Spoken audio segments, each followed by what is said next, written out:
try to do is raise awareness about sweatshop issues, which issues of child labor and sweatshop abuses, to the audience of high school students. So what we really just try to do is cater it to that audience more. So we emphasize the fact that high school students are the main target consumers for many of these companies. And we also sort of target companies like the Gap Inc., which is the Gap, Banana Republic, and Old Navy, and Nike and other companies where high school students would normally, metropolitan high school students at least, would normally buy their clothes.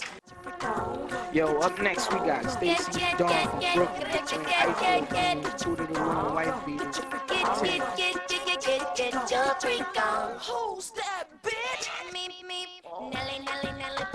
Coming up next, we got Jasmine. Jasmine is wearing a pink Old Navy shirt and gray Michi pants. Let's give it up for Jasmine.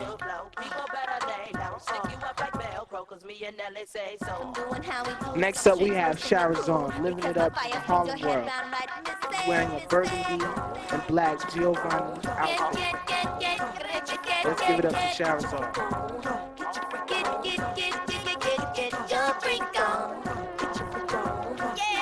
Next up, we have Dante representing Brooklyn, sporting a black Rockaway shirt, a pair of black Tommy jeans, and a black Echo jacket. Give a holler for Dante. Grab your partner tightly by the ass, them one dance. Wind your body swiftly to the beat, them one dance. Them one dance, them one dance. Everybody crunk in the club, them one dance. Everybody coming up next, we have Nelly, representing Queens in a sporting gray waist, cut Old Navy jeans, and a white and black Prada shirt, and a pair of gray and black, gray and white Bo Jackson. Let's give it up for Nelly.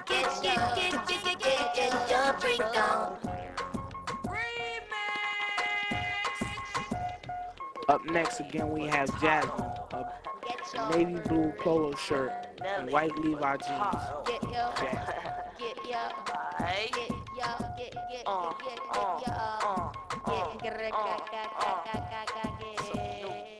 What is it exactly that your organization does? Unite is a union that represents workers who make clothing. So Unite is a collection of workers who have organized together to get better conditions on their jobs and to have more power at work. What in specifically is a union?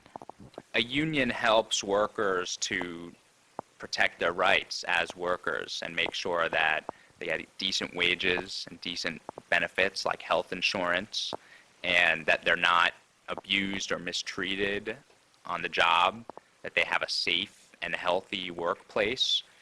People should care, I think, because we're wearing the labor on our backs. Like, we're wearing these clothes. And it just seems like such hypocrisy to me to have this labor, this intensive, oppressive labor, and we're wearing it.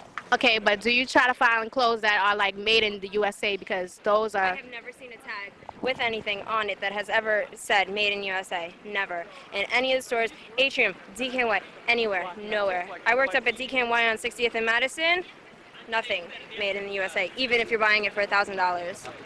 And it used to be that most of the clothing we wore was made by workers who were treated well, who were working in union, workers who had unions. So they had decent wages and benefits, and they weren't working under sweatshop conditions. But unfortunately, because of a lot of reasons, that's changed in recent years. And now really most of the clothing that we wear is made in sweatshops around the world. So that's a real tragedy that it used to be made in decent shops and now it's made in sweatshops. Have you ever heard of globalization?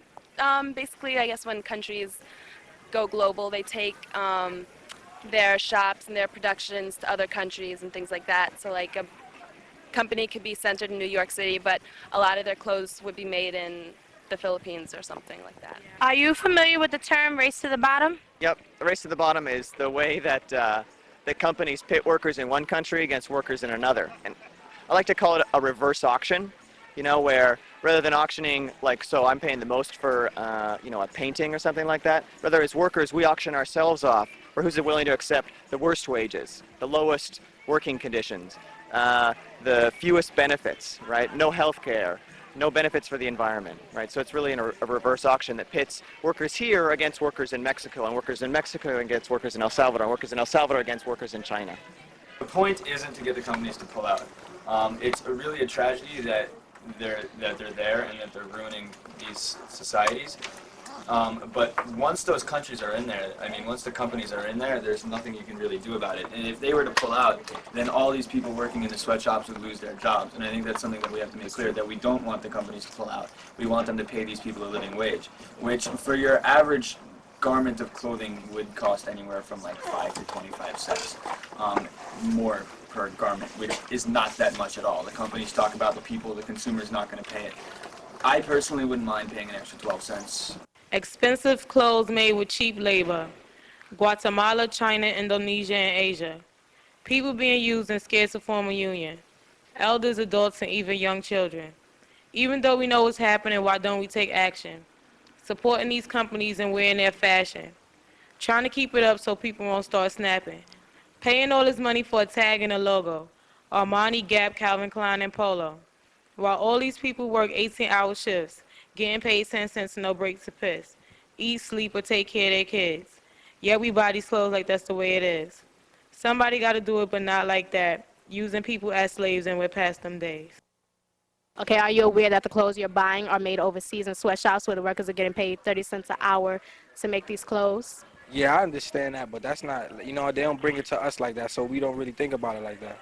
You know? So it doesn't make a difference that they have child laborers or people who strip search to work to make sure they're not stealing clothes and working overseas? Now, it makes a difference, but what can you do about it? A lot of people say, yeah, it's bad, but what can I do about it? What is your answer to that question? For the corporations, they look at you young people, and they want to brand you for the rest of your life. They want to look at you and they want to say, oh, that this we're branding her for Nike or a Reebok or something like this. And so they pour enormous amounts of money into advertising. Nike spends $924 million a year advertising. You know that the market of 12 to 19-year-olds is spending $155 billion a year in this country. So teenagers in this country spend $155 billion a year. It's an enormous amount of money. And so all the companies are focused on you. And the biggest fear that the corporations have is that young people will wake up and start asking serious questions. And they never want you to think about the conditions under which the products are made. They don't want you to know that children your age are making these products. They don't want you to know that people are being paid pennies an hour and living in misery, raising their children on coffee and sugar water because they can't afford milk working in these factories. They don't want you to see that. So they want to take the image as far away as possible from the factory. So when students, young people, start to ask just questions, like the dialogue with the companies, to say to the companies, well, wait a second, where is this stuff made? Give us the name and address of the factory. How old are the workers? What are their wages? Can you live on those wages? You find the companies getting extraordinarily nervous. I would say that young people have actually one of the most powerful voices in the entire country to push corporations in the right direction. Okay, I've never heard of companies like Unite and all these companies that stop sweatshops. And I've heard of Nike, of course, because it's on TV more. So do you think that y'all could more like to get it out to the public more so that we are aware of exactly what's going on, because there's a lot of people who really don't know? Mm-hmm. That's a great point. Unite's a pretty big organization. We have over 200,000 members, right? And we have some resources, but most our members are low-paid workers, and are all struggling to get by. We're a union that's really struggling to get by, and most of the other anti-sweatshop organizations that are trying to get this message out there are also pretty small. And then, right, you compare us with a company like Nike and a bunch of these other companies that are huge and spend billions of dollars every year on advertising and marketing, getting their message out, right? So it's a tough battle. They're a lot bigger. So it takes grassroots activities and people emailing each other and talking to each other, and students, doing documentaries about sweatshops and doing everything they can to get it out, so that as many people see it as possible. All right. Miller Drexler, who's the CEO of Gap, right? He made You guys are hurting my gap. I worked there. he made $48.6 million in 1998. 48.6